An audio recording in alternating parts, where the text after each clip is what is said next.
Hi everyone, today I brought you guys a fun content I did with my chat, and it is to create a vacation planning using only ChatGPT. So let's get started.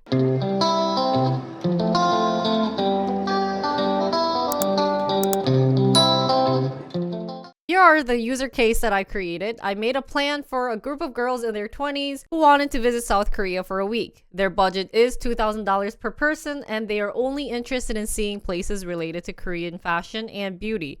So here you notice that my budget is $2,000. I plan on going to Korea for a week with my girlfriends. I am not in my 20s, but I thought it'd be nice to share a age range. And before using ChatGPT, here are some places that I thought they would recommend. So I had Hongdae, which is known for K-fashion, Gangnam, Express Bus Terminal, maybe underground shopping. Dongmyo, that's where a popular K-pop idol named GD started shopping there. It's kind of called the fashion dungeon, along with Seongsu, which is a recent rising popular place. I am using ChatGPT 03-mini. That is apparently the recent one, and I have subscribed this to $20 plan. And as you guys can see, it did give me a bit of in-depth schedule where they told me the flight and arrival, transportation, hotel check-in, along with different places that I can visit.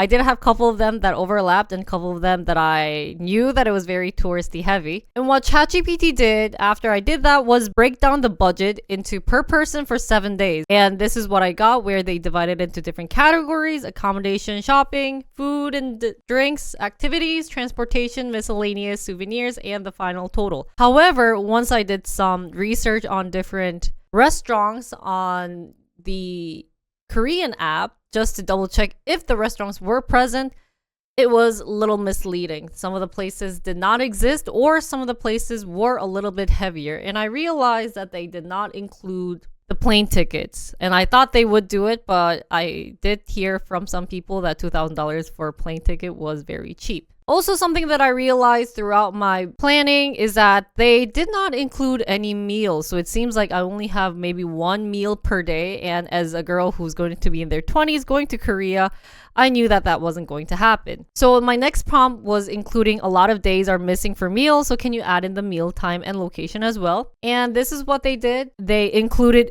interesting meals inside. I'm guessing those were what's been really popular on Google, or places that a lot of people mentioned on Google. And they were still able to put the budget within $2,000. However, like I said, the budget was not really true. One thing that I also realized was that the accommodation, they just roughly estimated into $450 to $600, but they never identified or specified which accommodation for me to stay in. So then I restarted it. I made it more fresh and clean. Now this time I wanted it to include a restaurant with a reasonable price, and the destination shouldn't be too far from each other. And I also wanted to double check whether the restaurant existed or not.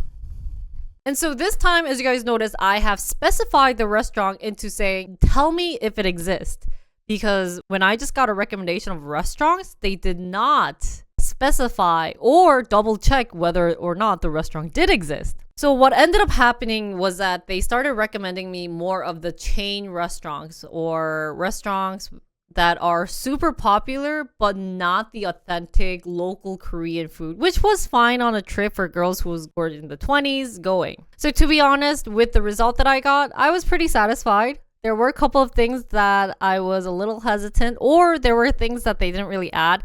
And most of my trip, maybe because my budget was $2,000, ended up being more of a window shopping than doing a lot of the activities in Korea. For example, doing some hanbok tour or those type of things. So as you guys can see here, I have organized the group into a table with the morning, afternoon, evening, with activities or the meals of the plan. And this was going to be my final trip. And I had to do a little bit of changes because they did recommend me the same restaurants. And as a girl who's going to be in their 20s visiting Korea, I wasn't going to visit places with the same restaurant. Now, in terms of the hotel, something that I realized with the hotel is that they are going to still recommend me a very popular places. And in my initial comment, as I said, I was going with a group of girls. They did give me a reasonable priced hotel. However, the pricing of the hotel on ChatGPT was not accurate. That was something that I had to search separately.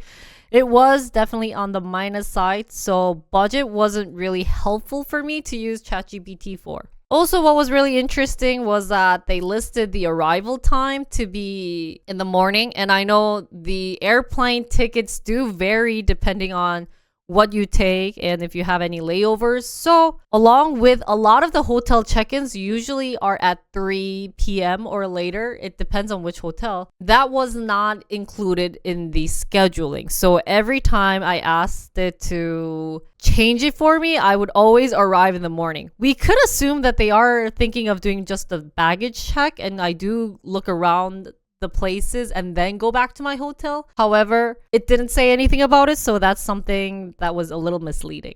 Finally, something that I also had to add on separately was, like I said, because the budget was $2,000, it did not add in any activities that I could do.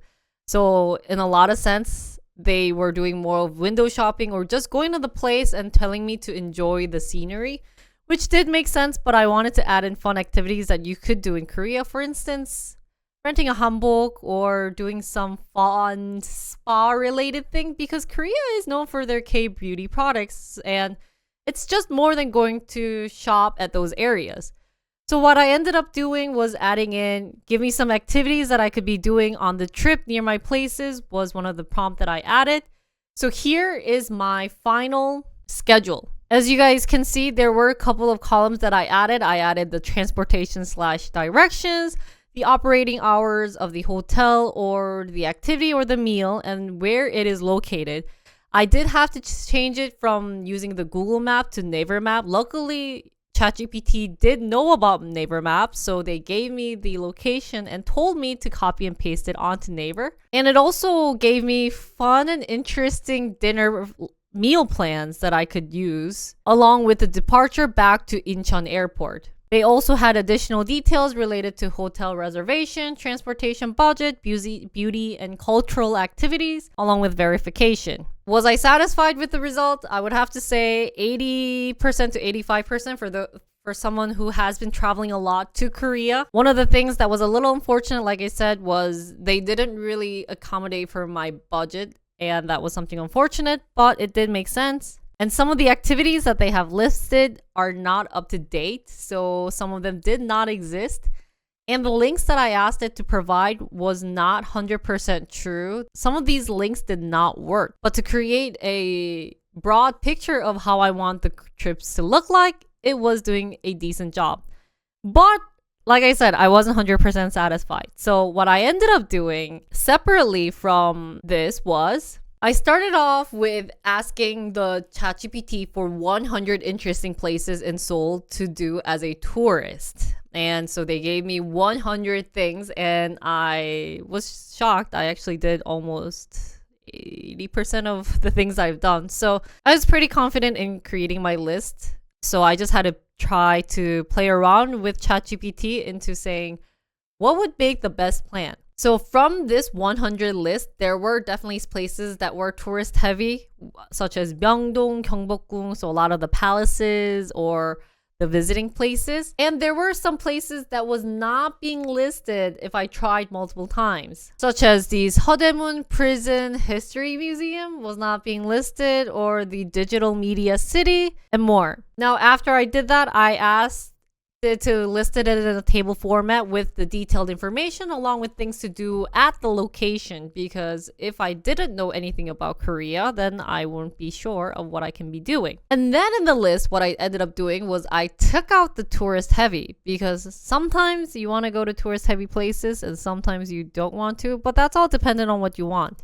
So then it gave me 43 places that were interesting but less tourist heavy spots in Seoul. And I do have to agree, some of the places that they list are not tourist heavy, such as Hongdae, Myeongdong, Gangnam, COEX, and on. From this, I grouped it in district and area so that when I were to travel to a certain place, maybe I could visit more than one place.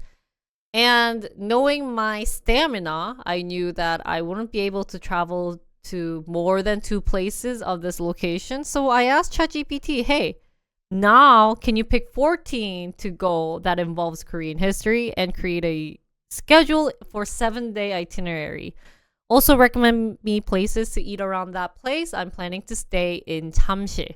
What I did differently this time was I specified what I was interested in. This time I picked Korean history because the places that they recommended me didn't really have anything to do with makeup or K-beauty or K-fashion. So I thought something that would be more ideal for travelers to come to Korea for would be maybe Korean history or the Korean culture. And so they gave me the list with lunch and dinner recommendation. I would have to say a couple of the places were legitimate. Some of them ended up just giving me cafes. But the definition of cafe in Korea means more of dessert and coffee. And I don't think that's what you just want to eat for a meal. So that was a little unfortunate. But it was more interesting than asking it to give me a 7-day itinerary with something that I was interested in. However, for the hotel recommendation, it kept recommending me the same hotel over and over again, which was a little annoying, and I wanted something different. So that's something that you would have to be more specific on. And so this was my final list. I'd be going to Iksan-dong, Hanok Village, and then to Seocheon. And knowing the map of Korea, it was pretty close to where everything was located. So I think the best way of approaching would be more of the giving it a bigger list and then sorting it out from there instead of just asking it to give you a perfect list from the start on. Conclusion, along with tips on using ChatGPT to create a perfect trip to Korea, or I guess anywhere you want to go to. I would ask ChatGPT to give me 100 places to go to and shorten the list from there instead of asking for a 7-day plan, because like I said, they would only recommend places that are very tourist heavy. And if you were to live there, you probably don't want to visit there as much because it does get overcrowded. Second, it doesn't consider budget as much, so always double check whether the hotel or the restaurant that ChatGPT listed was saying the same thing as the actual price, because the budget can vary based on day, time, and availability. So then I realized that some of them were misinformation. Even if I asked it multiple times to double check, some even went out of business that I could never find in the Korean map. Third, if you don't want a tourist heavy location, you need to put in specific interest or purpose of the trip. Now, if you don't like planning, this might not be your style and you can just go to tourist heavy places, or just say I recommend me places that aren't tourist heavy. But if you just specify on saying, I just want to visit Korea, it's my first time, they will only give you tourist heavy places. So something like interested in the country history or something you wanted to see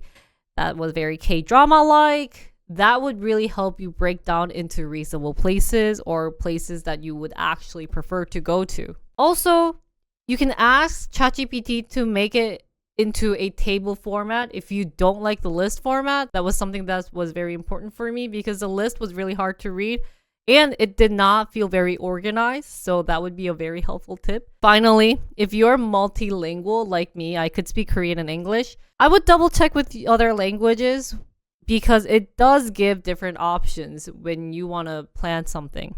So when I typed the same prompt in Korean, it gave me places that are more Instagrammable. They made it seem like I was from the countryside and I was visiting Seoul, which was pretty interesting. And as for foreigners, since I spoke English saying I wanted to visit Korea, they gave me more of the historical places or something about learning Korea. So Gangnam was not recommended, which was pretty interesting. So a lot of the historical places in the end was recommended. Even if it was beauty products, I thought Gangnam would be there. Can you use ChatGPT to create a vacation plan? You could. Is it perfect? I would say 80-85% of that was pretty legit. For someone who has traveled to Korea often and toured around Korea a lot. However, like I said, you would always need to fact check and triple check. So maybe for now, using Instagram and other social media might be more helpful. But to create a general picture using ChatGPT was very helpful. So this was all for my video on using ChatGPT to create a perfect plan. I hope this helped you guys, and if you guys have any other questions, feel free to leave a comment below. Other than that, that's all guys. 안녕.